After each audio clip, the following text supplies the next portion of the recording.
우리 불교에 보면은 종자를 심는다라는 말이 있어요. 설령대가 부처님의 가르침을 잘 이해를 못한다 할지라도 이근에 스치는 공로, 이근이면은 귀에 스치기만 해도 내 마음의 잠재의식에 기록이 되어서 언젠가는 그것이 그 사람이 필요할 때 깨달음을 주게 된다. 그래서 이근에 스치는 공덕을 얘기하는데 요즘에 그거를 과학 문명이 밝혀냈어요. 이 과학 문명 속에서 여러분들 그 플랫폼이라고 얘기하는데 일본에는 플랫폼이 없대요. 근데 우리나라는 플랫폼이 뭐가 있죠? 우리나라는 그 플랫폼이 네이버에서 쌓아지는, 다시 말해서 정보가 집약된 거예요. 네이버는 정보가 집약된 것이 몇십 년 동안에 가지고 있고, 카카오도 이렇게 우리 플랫폼이 있어서 가지고 있어요. 그러면은 미국에는 뭐를 가지고 있죠? 챗GPT, 구글이 그렇게 많은 일을 하면서 정보를 갖다가 다 모으는 거예요.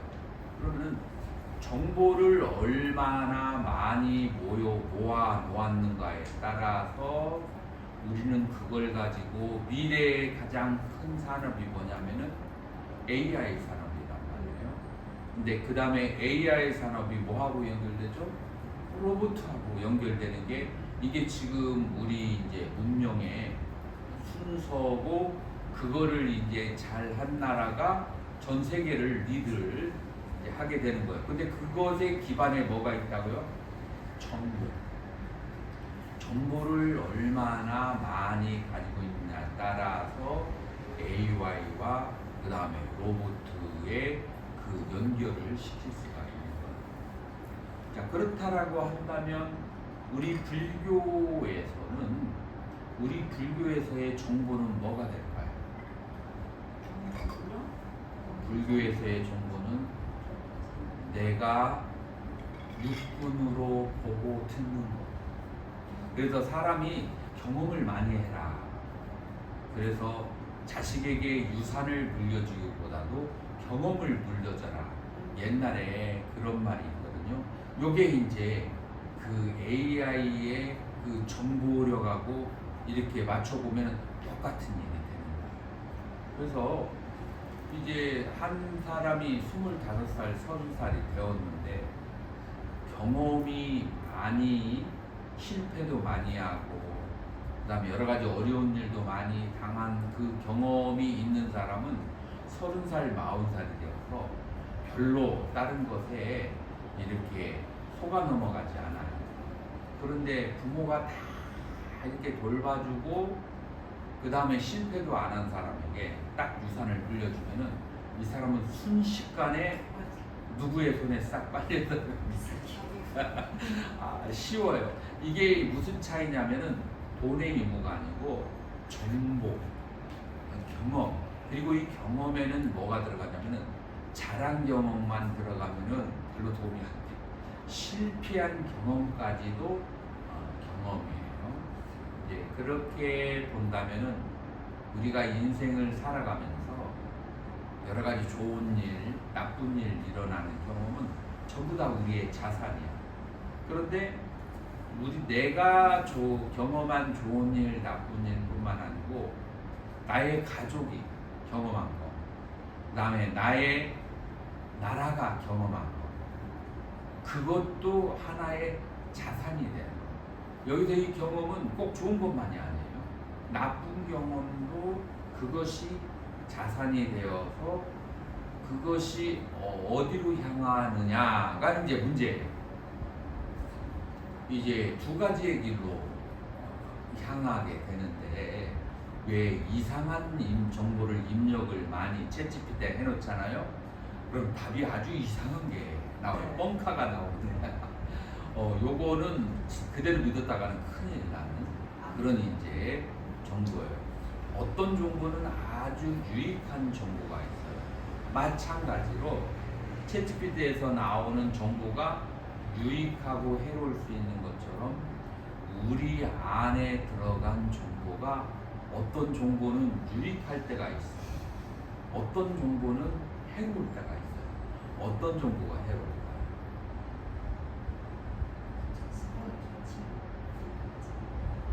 여기에서 지식과 지혜가 차이가 나는 거예요.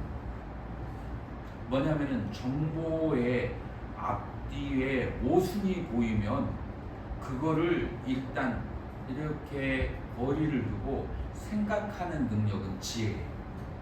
근데 정보가 들어오면 로봇은 어떻게 해요? 무조건 다 받아들여버리죠. 이게 바로 지식에 의존하는 로봇과 지혜에 의존하는 인간의 차이가 있는데, 로봇과 인간에만 차이가 있는 게 아니라 사람에도 로봇 같은 사람이 있고 그 다음에 지혜로운 사람이 있어요. 사람에도 지혜로운 사람은 그것은 여러 가지 정보를 그걸 종합해서 새로운 결론을 도출하는 능력이 있는데, 로봇 같은 사람은 그 잘못된 정보를 사유를 하지 않고 그냥 따라가 버리는 그런 것이 있다라고 하는 거예요. 그래서 오늘 이제 불교 공부를 하는데 밑바탕을 두 개를 깔았어요. 하나는 한 인간이 성장하는 데는 좋은 정보건 나쁜 정보건, 괴로운 그 경험이든 그 다음에 즐거운 경험이든 그 사람의 성장에는 모두 다 필요하다. 그래서 이제 이 결론을 어떻게 우리가 생각해냈냐면, 내가 지금 있는 모든 환경이 다 나한테 약이 되는 환경이다 라고 생각하는 거예요.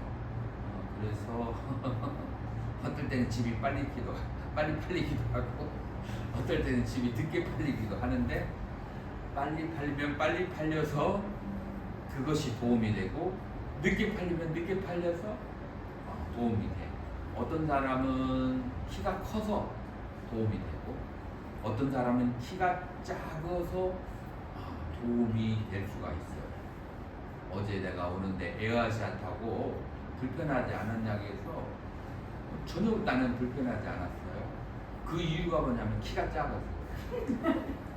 키가 작아서 일반석을 타놔도 많은 사람들이 그런 컴플레인을 해요.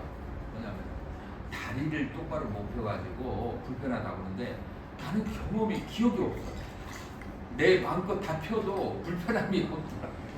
그래서 키가 작은 사람은 키가 작은 대로의 장점이 있어요. 그래서 우리가 이제 이 세상을 살면서 우리나라가 앞으로 조금 예전보다도 경제적으로 가난할지도 그럴 수도 있고 더 잘 살기도 있어요. 그러면 더 잘 살면 더 잘 살아서 좋은 점이 있고, 가난해지면 가난해서 좋은 점이 있어요. 사람은 잘 나가면은 절대 겸손해지지 않아요. 절대 겸손해지지 않아요. 계속 잘 나가기만 하면 자기 마음속에서 항상 뭔가 나는 뭐 좀 저기 하다 교만한 마음이 이제 그렇게 생기게 돼요. 교만한 마음은 커지게 되면은 만인의 공적이 돼요. 그 지혜가 지금 미국이야. 계속 잘 나가니까 이게 처음부터 우리가 잘해서 그런 건 줄 알고 이제 주변 사람들을 전부 다 이제 무시하게 되잖아요. 그렇기 때문에 잘 나가면은 잘 나가는 대로 좋은 점이 있지만 실패도 많이 하고 그 다음에 안 나가면은 그러면 거기에서 지혜가 발생해요. 그래서 이제 지혜는 어디에서 오는가? 오늘 두 번째 주제는 지혜는 역정 속에서. 내가 원하는 대로 순조로운 환경 속에서는 지혜가 발생하지 않아요. 지혜는 어려운 상황이에요. 그래서 설령 이제 앞으로 이제 지금 이 중국과 미국의 기싸움을 하는 동안에 계속해서 어려운 점이 많이 발생하게 될 거예요. 그런 어려운 점이 발생하게 되더라도 이런 역경이 나에게 지혜를 준다. 이 경험도 나에게 나에게 도움이 된다라고 이렇게 감사한 마음으로 마음을 평정을 가지게 되면 마음의 평정이 중요해요. 평정을 가지면 쥐구멍에도 벼들날이 있다고 살아나갈 길이 살아있는 모든 존재는 숨쉬는 공간이 보여요. 흥분을 하면 감정적으로 흔들리면 그러면은 그 길이 안 보여요. 그래서 먼저 마음의 평정을 유지해야 그래야만이 지혜가 생기고 그 지혜 속에서 살아나갈 수 있는 길, 행복하게 살아가는 길이 보이는데 그 지혜는 어디에서 오느냐? 마음의 평정에서 오고 마음의 평정은 어디에서 발생하는가? 마음의 평정은 내가 지금 경험하고 있는 그 모든 것들이 순경이나 역경이나가 나의 진화에 도움이 된다. 특히 지혜는 역경 속에서 나에게 지혜가 발생한다 라고 하는 그런 믿음을 가지고 있으면 마음이 평정이 오고 그 다음에 지혜가 이제 오게 되는 거예요. 그래서 여러분들이 이제 인생을 살아가는 데 있어서 무엇이 중요한가를 생각해야 돼요. 인간의 삶은 두 가지의 길이 있어요. 하나는 행복으로 가는 길이 있고 또 하나는 성공으로 가는 길이 있어요. 근데 이 성공은 풍요로울 줄 몰라도 마음의 평화는 보장되지 않아요. 물론 제3의 길도 있어요. 성공도 했는데 마음의 평정도 있어. 이제 그거는 두 가지의 수행을 다 해야 이제 오는 거예요. 그래서 크게 얘기하면 세 가지 길이고 일반적으로 두 개의 길인데 그 두 개가 뭐냐면은 마음이 평정해지는 길이고 그 다음에 성공하는 길이에요. 무엇이 중요한가? 무엇이 우선인가? 그것을 잘 판단을 할 필요가 있어요. 현대인들은 대부분 마음의 평정은 잘 생각하지 않고 무조건 성공하면 된다 라고 그렇게 생각하기 쉽거든요. 무조건 성공하게 되면 가족 중에 한 사람이 무조건 성공하잖아요. 탈선해요. 만약에 남편이 사업이 갑자기 대박이 났어. 그럼 갑자기 내 옆에 있는 보살이 취해버려. 안 그러겠지만 그럴 수도 있어요. 자식이 갑자기 유명해지잖아요. 그러면 부모의 성분이 출신이 부담스러워. 출신 성분이 좀 자주 안 만났으면 아는 체 안 했으면 좋겠어. 너무 성공하면 물론 이제 안 그런 사람도 있지만 그런 사람들이 더 많게 돼요. 그래서 지금 현대 사회, 특히 한국 사회에 있어서 많은 문제가 성공 위주의 성공 지향주의를 살았기 때문에 오는 뭐 헬 조선이라는 말이라든지 이 모든 것이 다 그게 성공 위주로 학교의 커리큘럼도 시험 제도도 그래서 유치원 때 국민학교 때부터 막 투션 공부하고 하는 게 무조건 성공을 위해서 나갔는데 한때 그래야 될 때가 있어요. 우리가 1960년대는 말레이시아, 그 다음에 미얀마, 태국보다도 못 살았어요. 그 못 살았던 나라가 정말 가난했던 나라가 이 어느 정도의 경제력을 끌어올리기 위해서는 여러 가지 모든 것들을 다 그냥 놓아버리고 경제 하나로만 갔어요. 이제 그러기 위해서 성공 위주의 정책을 이제 펼쳤고, 그다음 국민들이 거기에 감화와 영향을 받아서 성공 위주로 이제 갔는데, 이제 거기에서는 여러 가지의 문제점들이 이제 많이 발생하고 경제가 중간 이상적으로 올라갔기 때문에 이제는 우리 국민들이 어느 쪽으로 시선을 돌려야 돼요? 행복 쪽으로 시선을 돌려야 돼요. 마음의 평화 위주로 시선을 돌려야 되는데, 그 마음의 평화라는 것은 어디에서 오느냐면은 나에게 좋은 환경과 나쁜 환경 둘로 나뉘는데, 나쁜 환경을 적극적으로 수용할 때 마음의 평화가 온다. 좋은 환경이 왔을 때 깝치지 않아야 돼. 너무 교만하지 않아야 돼.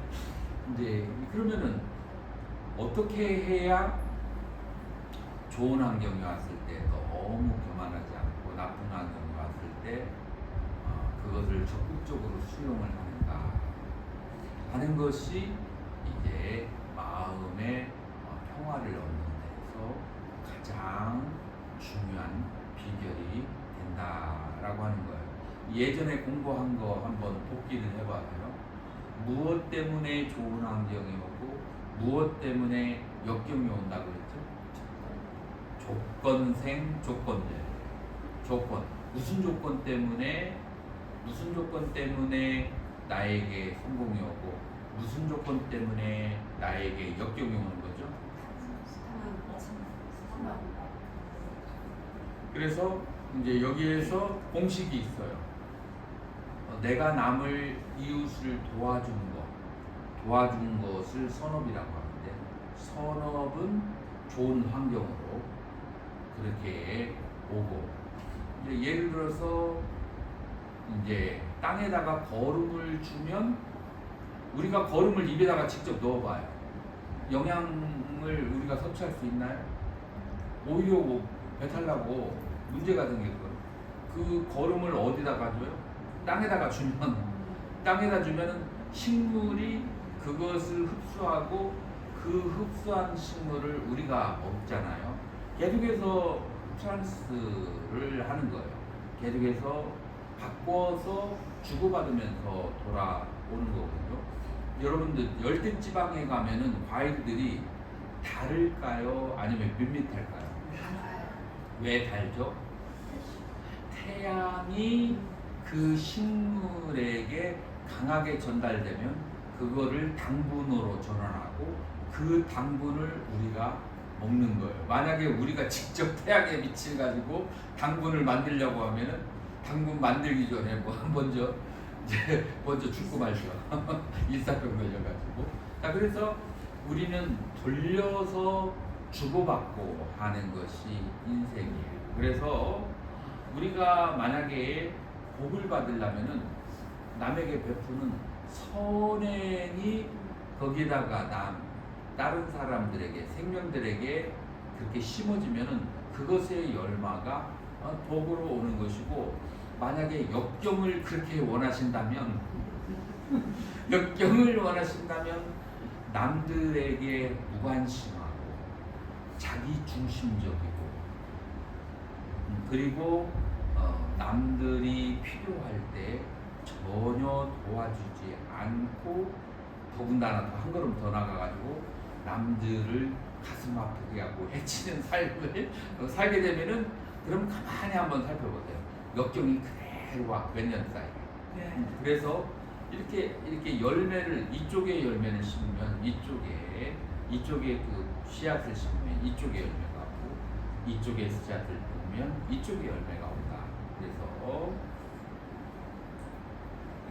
선한 원인을, 조건을 심으면, 그러면은 수카, 행복이라고 하는 과부가 오고, 그 다음 아쿠살라, 악한 그 원인을 심으면 두카, 괴로움이라는 환경이 온다.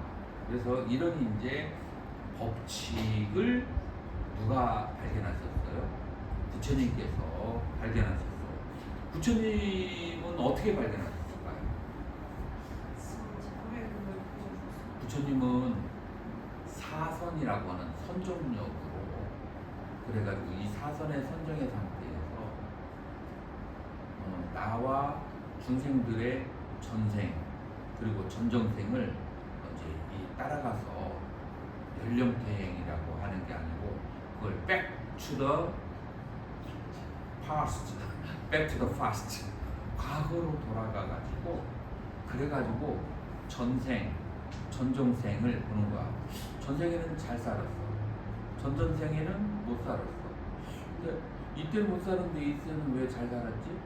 그러니까 전전생의 복을 치는 거야. 그리고 다른 사람들의 이제 사람들을 계속 관찰하는 거야.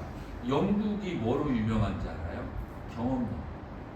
경험론이 굉장히 발달한 곳이에요. 경험론이 뭐냐면은 데이터를 만들어가지고 그래가지고 그 데이터를 쭉 축적을 해놓고 이것이 있으면 뭐가 오고 이것이 있으면 뭐가 오는지 그거를 이제 그 연구하는 것이 바로 경험론이거든요. 마찬가지로 부처님도 전생, 전전생, 전전생 이렇게 과거의 삶을 신통력으로 쭉 보면서 이러한 행위를 할 때는 이러한 좋은 과보가 있고 이러한 행위를 할 때는 이러한 나쁜 과보가 있다. 미인에 대해서도 부처님께서 말한 게 있어요. 어떻게 하면 미인이 된다고 하시죠? 경전에? 경전 보신 적 있어요? 그건 이 현대 과학에서 잠을 많이 자면 미인이 된다고 그러는 것이고 전생에 청결, 그러니까 내 집안과 그 다음에 남의 집안을 전생이에요. 근데 이렇게 질문하는 사람도 우리 딸은 별로 청결하지 않는데 이 과부는 전생 거, 전생계 금생으로 오는 거예요. 굉장히 청결하게 그렇게 나의 집과 남의 집을 청결하게 하는 사람들은 그 다음 생에 태어날 때 미인으로 아주 맑은 피부를 이제 가진다고 그렇게 해요. 청결하게 하면 아마 과학적으로도 연구를 하면 좀 저기 할 수 있는 게 이 청결하면은 먼지나 이런 박테리아가 없으니까 피부가 조금 청결한 사람들 음식도 또 맑게 먹잖아요.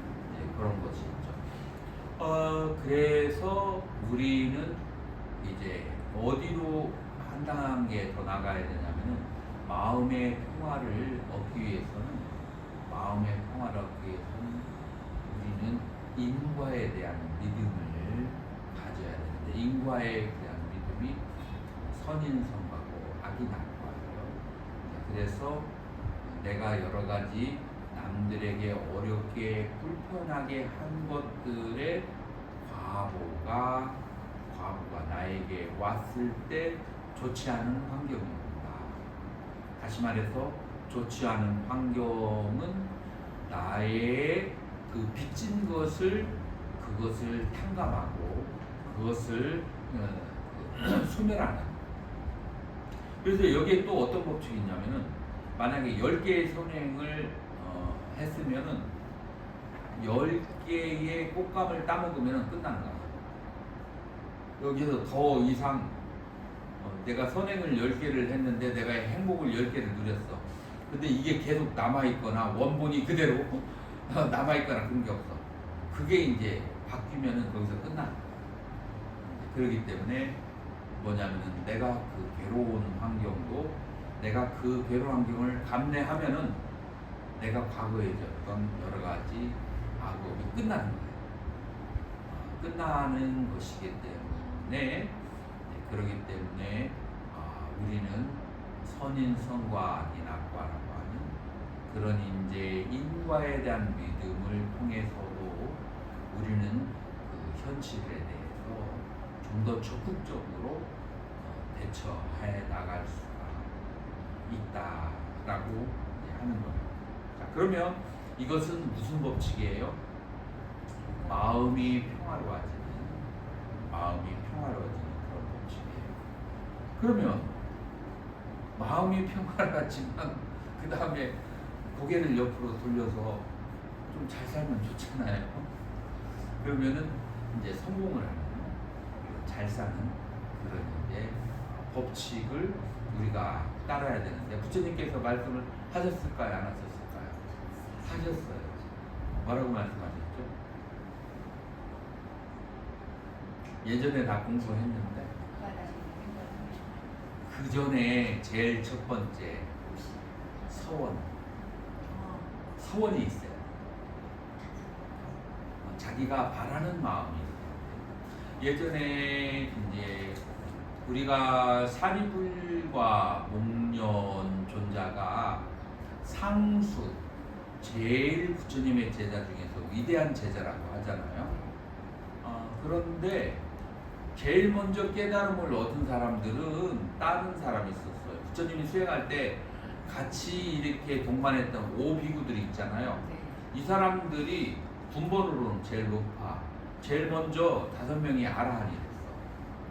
그러고 난 다음에 또 바라나시에 야사와 55명의 친구들이 출가를 했는데 이 사람들도 전부 아라한이 됐어. 그리고 나서 저기 바라나시에 갔잖아요. 바라나시에 네란자라 강에 갔는데 거기에 강 주변으로 1000명의 불을 섬기는 삼가섭 청제가 있는데 부처님의 법문을 듣고 이 1000명이 전부 다 어떻게 됐어요? 아라한과를 얻었어요. 그래서 적어도 사리불과 목련 존자는 어디에 살았어요? 저 나란다 대학이 있는데 그쪽에서 살인 거예요. 왕사성에. 이제 그러기 때문에 선배가 최소한 1050명이 있었어. 근데 사리불과 목련이 저 멀리서 오는 것을 보자 부처님께서 나의 상수제자 오른쪽 왼쪽이 오는구나 라고 했어요. 그러면 부처님의 제자들이 뒷방에 모여 앉아가지고 뒷방 공사를 시작했어요. 부처님께서도 페버리티즘을 실행하시는구나 누구를 편해야 하는구나 라고 그렇게 생각하고 여러분들 어떻게 생각해요? 부처님께서 편애를 하실까요? 근데 1050명이나 있는데 두 사람 딱 왔는데 이 사람들이 내가 나의 최고의 제자다 라고 했어요. 그러니까 그런데 이제 여기에 다른 문제가 있는 거예요. 전생에 이 제자들의 깨달음을 얻기 위한 서원을 내세울 때 서원이 각각 달라. 안냐 콘단냐는 부처님 시대에 태어나서 내가 제일 먼저 깨닫기를 원합니다 라고 서원을 세웠고 그 콘단냐는 그 서원대로 됐어. 그렇게 서원대로 됐거든요. 근데 이 사리불과 목련 존자는 부처님 시대에 태어나서 상수 제자가 되기를 서원을 했어요. 그렇기 때문에 1050명을 물리치고 상수 제자가 된 거예요. 그래서 우리가 이제 가볍게 생각하지만 우리가 뭔가를 성취하는 데 있어서는 서원이 제일 순번이 먼저가 되는 거예요.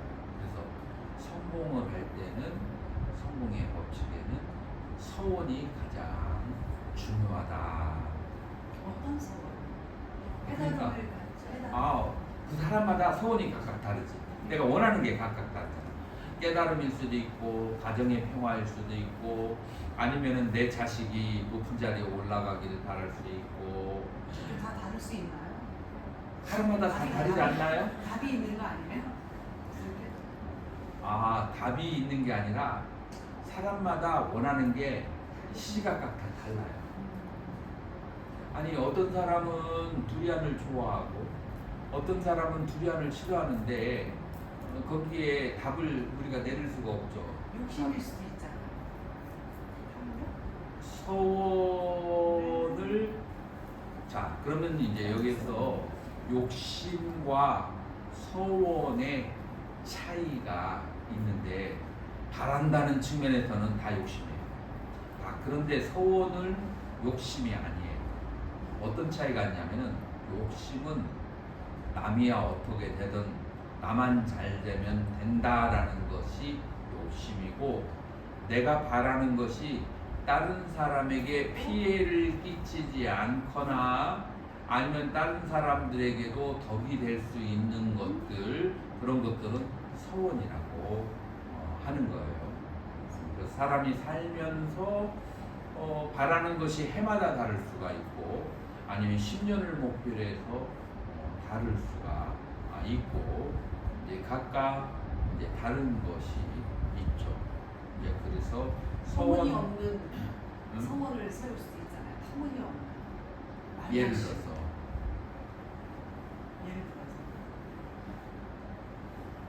예를 드는 거예요. 그러니까 절을 짓겠다. 뭐 이런 그런 것이 이 세상에 소문이 없지는 않아요. 능력이 안 돼서 금생에 해결 안 될 수는 있어요. 자, 봐보세요. 사르물과 못 걷느니 서원을 세운 지가 언제 됐나요? 아주 오래전이야. 오랜 생전에. 그래서 능력이 되면은 금생에 성취하는 것이고, 그러니까 서원도 금생에 성취할 서원이 있고, 그 다음에 다음 생에라도 성취할 서원이 있고, 길이가 좀 다를 수 있어요. 이렇게 하시는 거예요. 그렇죠. 그리고 자기 능력에 따라서 금생에 성취할 수 있고 아니면 다음 생으로 연장이 될 수가 있어요. 근데 그 능력이라고 하는 것을 저희가 이렇게 판단하는 기준은 좀 다를 수가 있지. 능력이 된다 안 된다 그거의 기준이 참 모호해서. 그러니까 이런 경우는 뭐냐면은 내가 마음속으로 내는 것은 다 소원이야. 남을 괴롭히지 않는 것은. 그러나 그것이 언제 실현이 될 것이냐는 다를 수가 있어.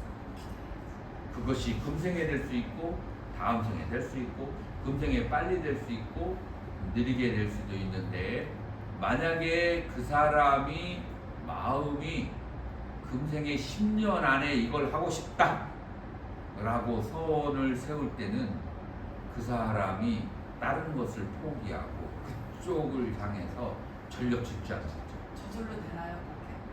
만약에 그게 진짜 그러고 싶으면, 정말로 그게 최고의 목표라면. 자, 그런데 이런 게 있어요. 예를 들어서 이 서원이 서로 상충되는 경우가 있어요. 예를 들어서 두 가지 서원이 있는데, 나는 아이스크림을 매일 한 박스로 되는 것을, 요만한 큰 거, 그거를 3개씩 먹고 싶다라는 서원을 세웠어요. 그 다음에 또 다른 서원은 뭐냐면은, 나는 50kg의 아주 날씬한 몸매를 유지하고 싶다라는 서원을 세웠어. 예를 듣는 거예요. 이제 예를 들어서, 그럼 이 두 가지 서원은 서로 부딪힐까요? 안 부딪힐까요? 부딪히죠. 자, 그래서 이런 경우에는 이제 서로가 상충돼서 서로가 실현되지가 않거나 하나가 죽어버리죠. 이제 그러지 않은 경우에는, 그러니까 한 사람이 바라는 것이 최소한 1년에 10,000개 이상이 돼요. 그 10,000개 이상에 되는 것이 하나로 연결이 되면서 부딪히지 않는 거야. 예를 들어서 자석 1kg하고 그 다음에 쇳덩어리 1kg하고 뭐가 같고 뭐가 다를까요? NS극의 종류는 자석이나 쇳덩어리나 똑같이 있어요. 재료는 똑같아. 뭐가 다르죠? 당기는 힘. 자석은 그 안에 있는 그 입자가 NS가 일정하게 연결이 돼서 마지막 끝에서 다 폭발적인 말이에요. N군과 있어요. 이 NS가 조그마한 것이 다 연결돼 있어요. 이 자석은. 근데 쇳덩어리는 안에서 서로 뒤죽박죽이야. NS가. 그렇기 때문에 안에서 전부 다 상충이 되어가지고 양쪽 극에서 바깥으로 힘이 나오지가 않아. 인간이 바라는 것도 마찬가지라서, 인간이 바라는 것이 여러 가지가 있는데 서로가 상충이 되고 서로가 이렇게 서로 갉아먹어 버리면은 바깥으로 힘이 나오지를 못하게 되는 거예요. 근데 그 서원이 다 이제 같은 방향으로 일정하게 연결이 되었으면 그러면은 이것이 이제 현실로 드러나는 거죠. 자, 그래서 오늘은 여기까지 하는데 어디까지 하냐면 어디까지 했느냐면 우리가 마음의 행복과 마음의 평화를 얻는 방법을 얘기를 했어요. 자, 그 다음에 마음의 평화와 행복을 얻는 방법은 정리가 됐어요. 자, 그런데 마음의 평화를 얻고도 어떤 성공을 얻으려고 한다면 여기에 부처님이 가르치신 것이 있는가? Yes, 있어요. 자, 그러면은 어떻게 해서 성공의 길을 갈 수가 있는가? 라고 하는 것은 처작 1번이 소원으로부터 시작된다.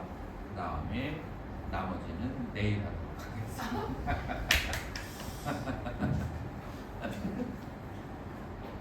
요즘은 챗GPT를 많이 쓰잖아요.